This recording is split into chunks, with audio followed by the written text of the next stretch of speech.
열왕기상 16장부터 그리고 열왕기하 8장까지 약 14장에 걸쳐서 북이스라엘의 오므리 왕조에 대한 그런 이야기가 계속 진행되고 있습니다. 남유다의 이 아사왕 때에 북이스라엘의 오므리 왕이 주전 886년에 등극하고 그의 뒤를 이어서 오므리의 아들이었던 아합, 그리고 아하시야, 마지막으로 요람까지 이 4명의 왕이 약 45년간 이 통치한 기간을 오므리 왕조 시대라고 그렇게 말하고 있습니다.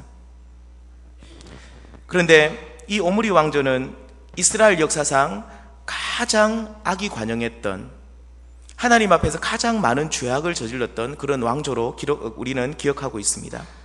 이렇게 악한 시대에 북이스라엘을 중심으로 활동했던 이 대표적인 선지자가 우리가 잘 알고 있는 엘리야와 엘리사입니다.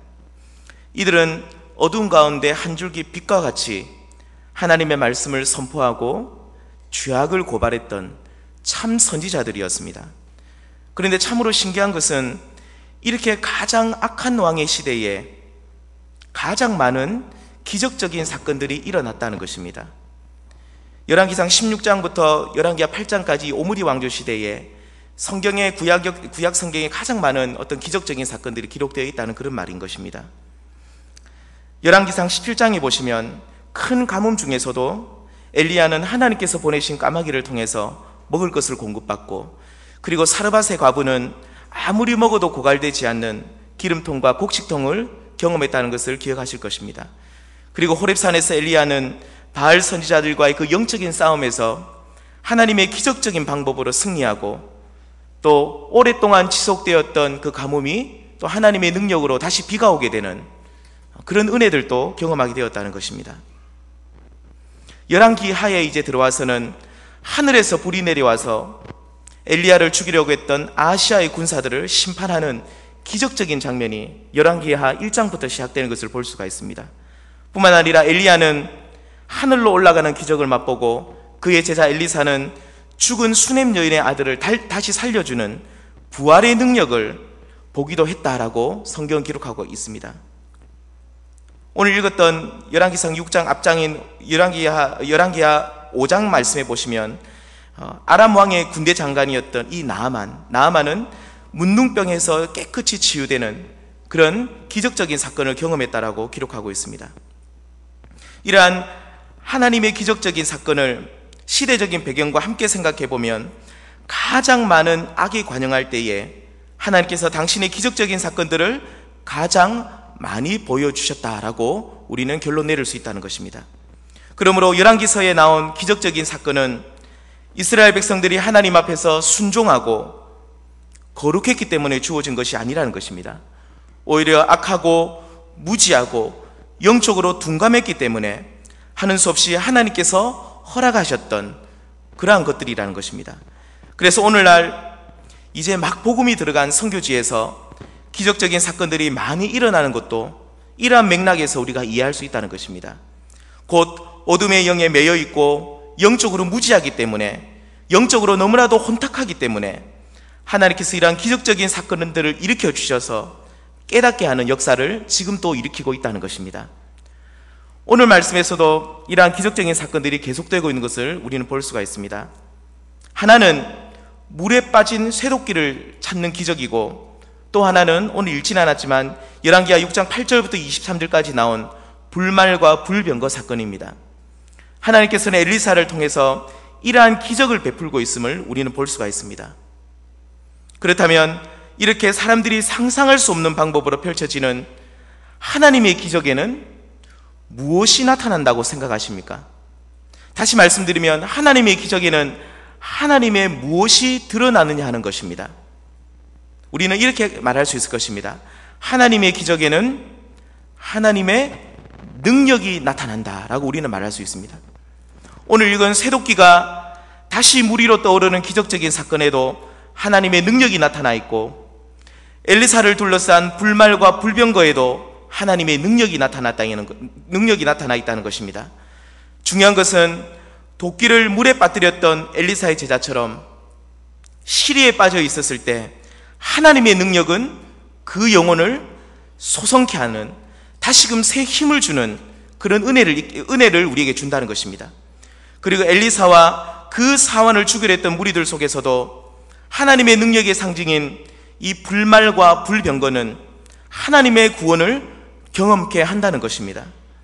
이렇게 하나님의 기적은 악한 시대에 악이 관영했던 시대에 나타날 뿐만 아니라 위기 상황 가운데서도 나타난다는 것을 우리에게 가르쳐주고 있습니다. 이렇게 위기 상황 가운데 나타난 하나님의 기적, 이 하나님의 능력은 시리에 빠질 수 있는 우리에게 힘을 주고 두려움 속에서 방황할 수 있는 우리에게 담대함을 준다는 것입니다. 사랑하는 우리 모든 성도님들도 위기 가운데서, 어려움 가운데서 이러한 하나님의 능력을 사모하시기를 바랍니다. 그렇다면 오늘 말씀을 통해서 이러한 하나님의 능력은 언제 그리고 어떻게 나타나는지 다시 한번 이 말씀을 통해 잠시 살펴보도록 하겠습니다. 첫 번째, 하나님의 능력은 의로운 일 때문에 성도가 고통받을 때 나타난다는 것을 우리는 알 수 있습니다. 오늘 읽은 열왕기하 6장 1절 말씀을 보시면 선지자의 제자들은 자신들의 선생님이었던 엘리사와 함께 머물 수 있는 장소의 그 협소함을 보고 그것을 넓히고자 결의를 합니다. 그리고 그 집을 확장하기 위해서 목재가 필요했고 이를 구하기 위해서 요단에 이르러서 나무를 베기 시작했습니다. 그런데 그 중에 한 제자는 너무 열심히 해서 그런지는 몰라도 자신이 가져온 쇠도끼를 그만 물에 빠뜨리고 말았습니다. 그리고 그 제자는 무척이나 당황하게 되었습니다. 이 말씀을 읽으시다 보면 뭐 도끼 한 자루 가지고 그러느냐라고 우리 성도님들을 생각할 수 있지만 이 주전 800년경에 이 도끼 한 자루는 상당히 귀하고 그 값이 비싼 것으로 알려져 있습니다.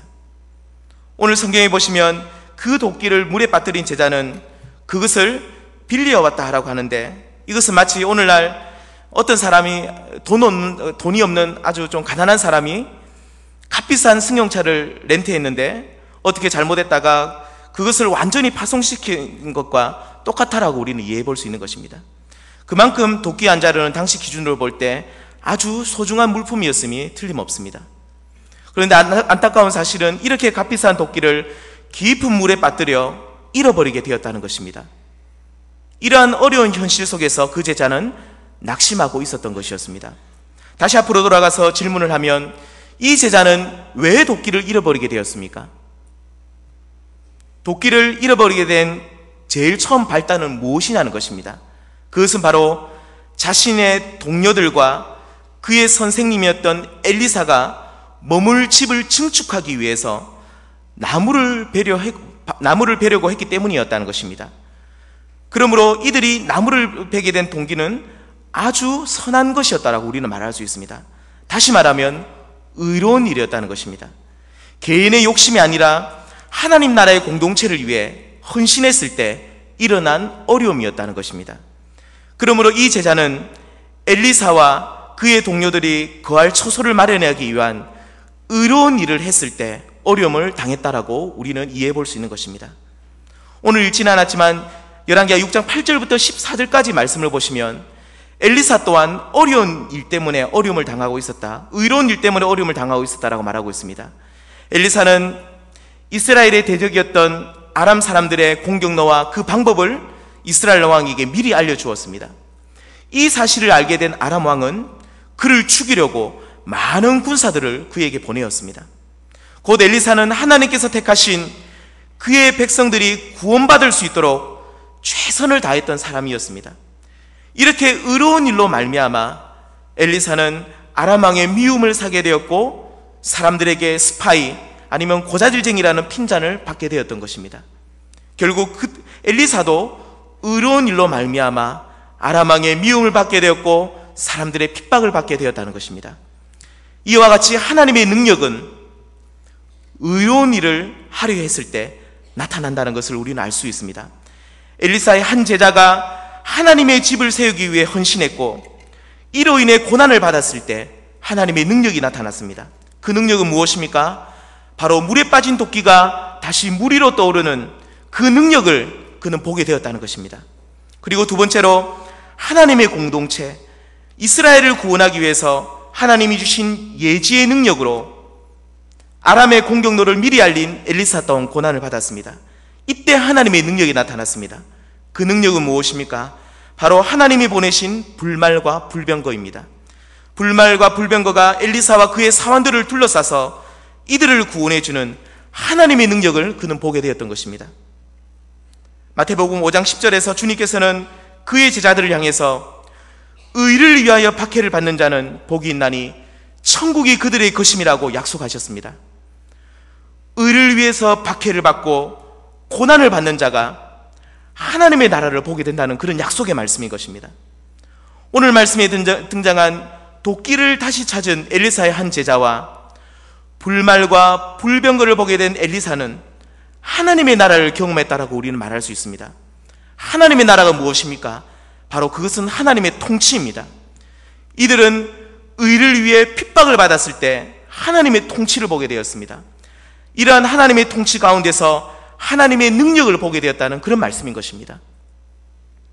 사랑하는 성도님들, 우리들도 하나님의 능력을 보기를 원하십니까? 하나님의 능력을 덧입기를 원하십니까? 그렇다면 우리도 의를 위해 핍박을 받을 수 있어야 합니다. 하나님이 기뻐하시는 일을 행함으로 사람들에게 놀림을 받을 때에 그때 하나님의 능력을 보게 될 것입니다. 도저히 불가능하게 보이는 일이 가능케 되는 하나님의 기적을, 하나님의 능력을 우리는 경험하게 될 것입니다. 하나님이 기뻐하시는 일, 어려운 일 때문에 여기 계신 성도님들 중에서 시험을 받으시고 또 낙심하고 계신 성도님들 계십니까? 실망하지 마시고 계속해서 전진하시기를 바랍니다. 그 가운데서 하나님의 능력이, 하나님의 기적이 반드시 나타날 것이기 때문입니다. 의를 위해 핍박을 받음으로 하나님의 능력을 맛보았던 이 엘리사의 한 제자와 엘리사처럼 우리 모든 성도님들도 의를 위해 고난을 받고 의를 위해 핍박을 받음으로 이 하나님의 능력을 함께 경험하는 그런 은혜의 자리에 함께 나가기를 소망합니다. 두 번째, 우리의 삶 속에 하나님의 능력을 보기 위해서는 소통의 은혜가 있어야 된다라고 오늘 성경은 우리에게 가르쳐주고 있습니다. 오늘 말씀해 보시면 엘리사와 그의 제자들은 아름다운 소통의 관계를 보여주고 있습니다. 먼저 그의 제자들은 거주하는 처소가 좁으니 좀 더 넓은 처소를 짓게 해주십시오라고 엘리사에게 청혼합니다. 이 말을 들은 엘리사는 이들의 요청을 수락하고 거처를 지을 수 있는 곳으로 이제 가자라고 그렇게 말합니다. 그런데 이렇게 자신들이 머물 곳을 확장 공사하기 위해서는 나무가 필요했고 나무를 구하러 요단에 이르게 되었습니다. 그런데 이때 나무를 베던 어떤 한 제자가 그 새도끼가 그만 물에 빠지고 말게 되었습니다. 이렇게 난감한 상황 가운데서 엘리사는 그 제자를 보고 탓하거나 화를 내지 않고 이렇게 말합니다. 어디 빠졌느냐? 그렇게 묻습니다. 그때 그 제자는 저기입니다. 그곳을 가르쳐 줍니다. 그때 엘리사는 나뭇가지를 던졌고 물 위에 떠오른 이제 새도끼를 보면서 그 제자를 보면서 그것을 집으라고 말합니다. 이 말을 들은 엘리사의 제자는 시키는 대로 새도끼를 집었고 하나님의 기적을 경험하게 되었던 것입니다. 여기에는 어떠한 불협화음도 다툼도 없습니다. 오직 아름다운 소통, 아름다운 협력관계만이 있는 것을 우리는 보게 됩니다. 중요한 것은 여기에 나온 협력관계는 상하복종식의 어떤 맹목적인 모습이 아니라는 것입니다. 서로 자신의 상황을 말하고 그 가운데 필요한 것을 요청하고 그때 거부감 없이 서로서로의 그 요청, 서로서로의 원하는 것을 들어주게 되는 것을 보게 됩니다. 또한 본문에 나온 엘리사는 자신이 스승이라고 으스대지 않고 제자들의 필요를 함께 채워나가는 것을 볼 수가 있습니다. 제자들도 마찬가지입니다. 이들은 자신들의 필요를 엘리사에게 정직하게 말하고 엘리사의 지시를 따를 것을 결정하는 순복하는 마음을 보여주고 있습니다. 이들에게는 이렇게 아름다운 소통의 관계가 있었던 것입니다. 원활한 의사소통과 서로를 배려하고 이해하려는 따뜻한 마음이 그들에게 있었다는 것입니다. 이러한 아름다운 협력관계 속에서, 이러한 아름다운 소통관계 속에서 물에 빠진 도끼를 건져내는 하나님의 능력을 경험하게 되었던 것입니다. 이와 같이 하나님의 사람들이 모인 곳에는 아름다운 소통이 있고 이를 통해 하나님의 능력을 성도들은 누리게 된다는 사실을 이 성경은 우리에게 보여주고 있는 것입니다. 전능하신 하나님의 능력은 어떠한 다툼이나 분쟁 가운데 나타나는 것은 아닙니다. 성도의 온전한 연합 가운데 임하게 된다는 것을 믿으시길 바랍니다. 이러한 온전한 연합을 위해서 가장 필요한 것은 막힘없는 소통이라는 것입니다. 이러한 소통의 은혜가 우리 가정과 교회와 직장 가운데 있기를 소망합니다. 그런데 오늘 말씀에서는 이와는 정반대로 소통의 혼란을 보이는 무리들이 있습니다. 이들은 바로 이스라엘을 대적하고 공격했던 아람 사람들입니다. 아람 사람들은 자신들이 이스라엘을 공격하려는 의도가 번번이 실패하자 그 원인이 엘리사에게다라고 그렇게 믿었습니다. 그때 아람의 신하들이 왕에게 이렇게 말합니다. 엘리사는 침실에서 하신 말씀, 다시 말하면 은밀한 말까지도 미리 다 알고 있고 그것을 이스라엘에게 알려줄 것이다 라고 말합니다. 이와 같은 이 아람 신하들의 말을 들은 그 아람 왕은 화를 냅니다. 그리고 엘리사가 지금 어디 있느냐라고 물어보고 그를 잡아오라고 명령합니다. 아람 왕의 신하들은 방금 전까지 엘리사는 왕의 은밀한 말까지도 다 알 것이다라고 그렇게 말해놓고선 아람 왕이 엘리사를 잡아오라고 했을 때는 여기에 대해서는 아무런 말도 하지 못하는 이 신하들의 모습을 보게 됩니다. 왕이 이러한 명령을 내렸을 때, 엘리사를 잡아오라는 명령을 내렸을 때 아람의 신하들은 이렇게 말했어야 됩니다. 왕이시여, 방금 저희들이 말했지 않습니까? 엘리사는 왕이 어떤 말을 했든지 그것을 다 알고 있다고 말했지 않습니까? 그러니 지금 엘리사를 잡아오라고 명령하는 이 명령을 거두어 주시고 다른 방법을 우리에게 가르쳐 주십시오. 그렇게 말했어야 했었습니다. 하지만 이 아람의 신하들은 그 앞에서 아무 말도 하지 못하고 왕이 시키는 대로만 기계적으로 움직이는 것을 볼 수 있는 것입니다. 이것은 소통의 부재입니다. 아름다운 협력 관계가 아니라 기계적인 상하복종의 그런 관계밖에 되지 않는다는 것입니다. 이렇게 소통이 없고 기계적인 상명하복의 관계만 있었을 때 이들은 결국 실패했던 것을 우리는 보게 됩니다. 엘리사를 잡으려는 계획도 실패했고 수많은 군사들만 그들은 하나님의 심판으로 그들은 잃고 말았던 것입니다. 왜냐하면 이들에게는 서로 간에 긴밀한 소통이 없었고 진정한 연합의 정신도 없었기 때문이었습니다. 소통의 부재, 이것은 실패로 직결하는 지름길이라는 것을 우리 성도님들은 기억하시길 바랍니다.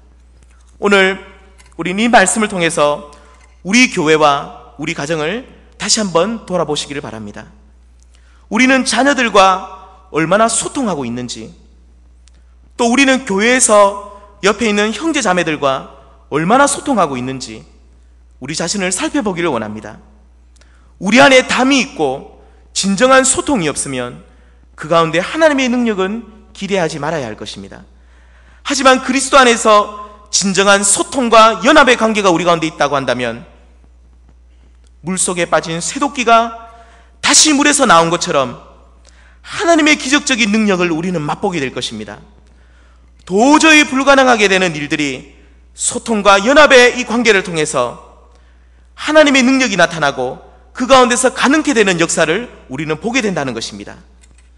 중요한 것은 여기에 모인 성도님들 한 분 한 분이 소통의 통로가 되어야 된다는 것입니다.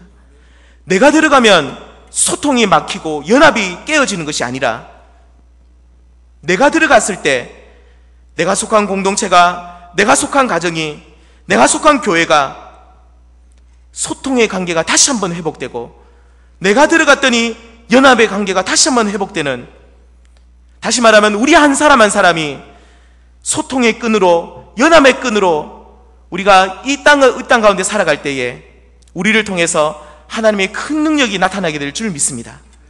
이렇게 여기 계신 우리 모든 성도님들이 소통의 통로로 살아가는 그런 은혜가 있기를 바랍니다. 세 번째, 마지막으로 하나님의 능력은 아무것도 할 수 없다고 고백하는 절망의 순간에 나타나는 것을 우리는 보게 됩니다. 먼저 이렇게 나는 아무것도 할 수 없다는 이러한 고백은 힘의 한계에서 오는 절망이라는 것을 우리는 볼 수 있습니다. 본문 5절 말씀을 다시 한번 보시면 한 사람이 나무를 벨 때에 새도끼가 물에 떨어진지라 이에 외쳐 이르되 아 내 주여 이는 빌려온 것이니이다 하니, 자신이 빌려온 새도끼가 물에 빠진 것을 보고 절망하는 것을 볼 수 있습니다. 그는 도저히 이것을 다시 찾을 수 없다는 깊은 절망에 빠졌다는 것을 우리는 알 수 있습니다. 물에 빠진 것을 도저히 다시 찾을 수 없다는 힘의 한계를 그는 느꼈다는 것입니다. 이때 그는 하나님의 사람을 찾습니다.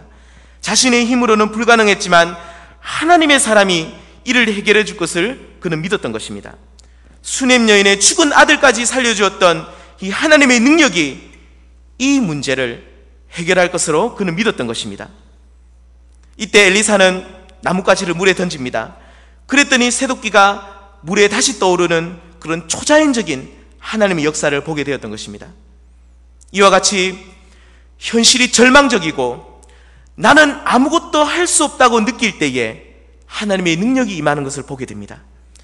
우리 힘의 한계를 경험하고 하나님을 바라볼 때 무한하신 하나님의 능력을 경험하게 된다는 것입니다. 우리 인간은 한없이 강한 것 같아가도 어느 순간인간 한없이 약해지는 우리 모습을 보게 됩니다. 그렇게 자신만만하던 사람이 몸에 병이 생기고 경제적으로 조금만 어려움이 와도 우리는 쉽게 낙심하는 연약한 우리의 모습을 보게 됩니다. 그래서 성경은 우리를 질그릇에 비유하고 있습니다. 질그릇처럼 쉽게 깨어지고 부셔지기 쉬운 그런 존재라는 것입니다. 그런데 참으로 놀라운 사실은 질그릇과 같은 우리들 안에 하나님의 능력이 있다는 것입니다. 천지를 지으신 하나님의 능력이 우리와 함께 한다는 것입니다. 그렇다면 언제 그 하나님의 능력을 보게 됩니까? 바로 나는 아무것도 할 수 없다는 자신의 한계를 하나님 앞에 고백할 때입니다. 나의 능력으로는 도저히 이 어려움을 헤쳐나갈 수 없다는 그런 고백을 하나님 앞에 할 때에 그 능력을 보게 된다는 것입니다. 여기 계신 사랑하는 성도님들께서도 우리 힘이 약하고 부족하다고 낙심하지 마시고 그 가운데서 하나님의 능력을 바라보시기를 바랍니다. 바울이 고린도후서 12장 10절 말씀에서 우리가 약할 그때에 하나님의 능력을 보게 된다고 했듯이 낙심할 만할 때에, 절망할 만할 때에 하나님을 바라보시고 그 능력을 경험하게 되는 우리 모든 복된 성도님들 되시기를 바랍니다. 또한 여기서 마지막 한 가지 더 생각해 볼 수 있는 것은 새도끼를 잃어버린 엘리사의 제자는 그것을 다시 사줄 만한 경제적인 능력이 없었음이 분명합니다. 다시 말하면 그가 새도끼를 잃어버렸을 때에 그토록 슬퍼했던 것은 그는 그것을 다시 사줄 만한 경제적인 능력이 되지 않았기 때문이었습니다. 만약 그가 잃어버린 새도끼를 갚아줄 만한 능력이 있었다고 한다면 그는 이렇게 절망하지 않았을 것입니다. 그는 다시 사주면 되지 뭘 슬퍼하느냐 하면서 슬퍼할 일도 없었을 것입니다. 이렇게 하나님의 능력은 내가 갚을 만한 능력이 되지 않았을 때, 다시 말하면 채무자의 마음을 가질 때에 임하는 것을 볼 수가 있습니다. 오늘날 우리에게 임한 가장 큰 하나님의 능력은 무엇이라고 생각하십니까? 그것은 바로 구원의 능력입니다. 죄 가운데서, 죽음 가운데서 구원해 주신 하나님의 구원의 능력이라는 것입니다. 이 능력이 언제 우리에게 임했습니까? 우리가 그리스도의 십자가 앞에서 주님 저는 죄인입니다, 주님 저는 죄의 문제를 해결할 수 없습니다, 죄의 삭은 사망이라고 하셨는데 이것을 탕감할 만한, 이것을 갚을 만한 능력이 저에게 없습니다라고 우리가 스스로 탄식하며 우리 한계를 고백했을 때 하나님의 구원의 능력이 우리에게 임했습니다. 다시 말씀드리면 우리 스스로가 죄의 문제를 해결할 수 없다고 우리가 그렇게 고백하고 십자가에 달린 그리스도의 피공로를 의지할 때 구원의 능력이 임하게 되었다는 것입니다. 그때 우리는 그리스도께서 십자가를 흘리신 보혈의 공로로 말미암아 죄에 대한 영원한 죽음의 대가를 탕감받았던 것입니다. 누가복음 7장에 나온 500데나리온 빚진 자처럼 도저히 갚을 수 없었을 때, 그리고 오늘 성경에 나온 이 물에 빠진 도끼를 내가 다시 찾을 수 없는, 내가 이것을 갚아줄 만한 능력이 없는 이 절망했던 제자처럼 우리가 도저히 갚을 수 없는 그런 상황이라고 고백했을 때에 그리스도께서는 우리 모든 죄의 문제를 해결해 주셨다는 것입니다. 오늘 이 시간 우리가 다시 한번 이 사건을 보시면서 우리를 대신해서 우리 모든 죄의 빚을 다 갚아주신 그 하나님께 온전히 감사하시는 성도님들 되시기를 바랍니다. 말씀을 맺도록 하겠습니다. 우리는 하나님의 능력을 보려면 어떻게 해야 되겠습니까? 첫 번째는 의를 위해서 핍박을 받을 때, 의를 위해 고난을 받을 때에 하나님의 능력이 임한다는 것을 기억하시길 바랍니다. 그리고 두 번째는 우리 가운데 소통의 은혜가 있을 때에, 막힘없는 소통의 은혜가 있을 때에 하나님의 능력이 임한다는 사실을 기억하시길 바랍니다. 그 소통으로 말미암아 우리가 온전히 하나 될 때, 연합할 때에 정말 하나님의 기적적인 능력이 우리 공동체 가운데, 우리 가정에, 아니면 우리 직장 가운데서도 그 능력이 임한다는 사실을 믿으시길 바랍니다. 마지막 세 번째는 나는 아무것도 할 수 없다고 하는 절망의 순간에, 또한 나는 이 도끼를, 잃어버린 도끼를 갚을 수 없다고, 정말로 난 이것을 다시 사줄 만한 능력이 없다는 채무자의 마음을 우리가 가질 때에 하나님의 능력이 임했다는 사실을 기억하시길 바랍니다. 오늘날 그 능력은 그리스도를 통해서 우리를 구원하는 능력으로 나타나고 있다는 이 복음의 진리 또한 이 말씀을 통해 깨달으시는 우리 모든 성도님들 되시기를 바랍니다. 그래서 오늘 이 말씀처럼 이 하나님의 능력이 날마다 우리의 삶 속에 나타날 뿐만 아니라 그 구원의 능력이 다시 한번 우리를 새롭게 하는 그런 은혜가 있기를 바랍니다. 기도하시겠습니다.